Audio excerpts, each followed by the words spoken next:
If this story touches your heart, don't forget to like, subscribe, and comment. Humanity still exists.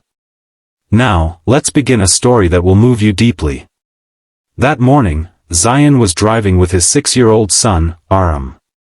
The sun was soft and golden, and they stopped by a small bakery on the way to school. Aram wanted a chocolate croissant, and Zion smiled, saying, "All right, champ, but you have to finish your milk too." Just then, Zion noticed 3 small children sitting by the roadside, barefoot, clothes torn, faces dusty but innocent. One boy, maybe around 10, was breaking a small piece of bread to share with his younger sister. The sight made Zion's heart ache. Aram looked at them and asked, "Papa, don't they have food?" Zion paused, then softly said, "Maybe not, son." He took out some pastries from the bag and walked toward the children. They hesitated at first, but when he smiled and handed them food, they said shyly, "Thank you, uncle." Zion knelt down and asked, "Where's your home, little ones?" The eldest girl said quietly, "We don't have one now. Mom says the road is our home." That single line struck Zion hard. "And where is your mom?" he asked gently. "She'll come soon," the girl pointed toward a narrow alley. "She cleans houses there. She'll get us food later." Zion bought them more food and left, but the thought of those children stayed with him all day. That evening, he returned to the same spot, and there she was. A thin woman, dark circles under tired eyes, hands roughened by years of hard work. She sat on a broken plastic chair, gently stroking her children's hair.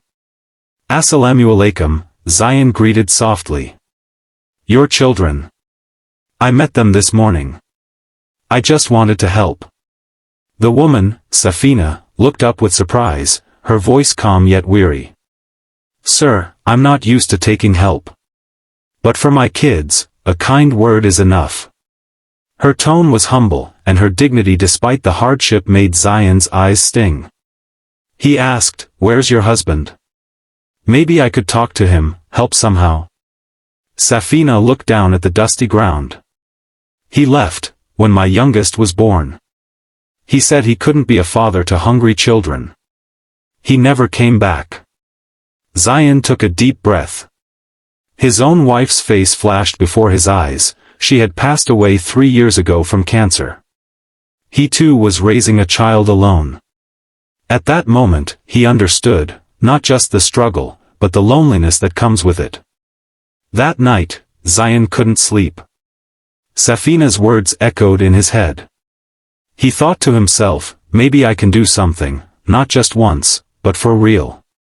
The next day, he found Safina again. This time, he said firmly, "Sister, I run a small canteen in an office area. I need someone honest to help me manage the kitchen. Would you be willing to work there?" She hesitated, disbelief flickering in her eyes. "Are you serious, sir?" He smiled warmly. "Yes. Start tomorrow."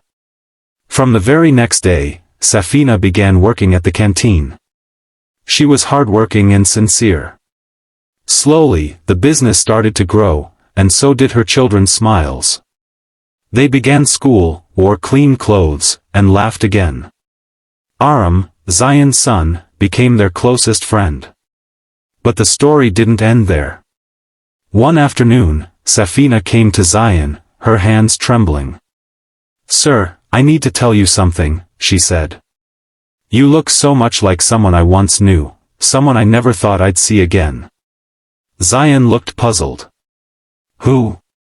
She took out an old photo, herself with a man who looked shockingly familiar.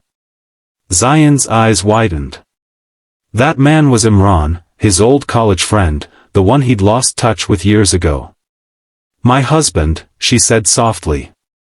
"He told me he had no family left." Zion's throat tightened. "Imran was like a brother to me." Tears filled both their eyes. After a moment, Zion said quietly, "Then you and your children are family now. I couldn't help him, but I can take care of you."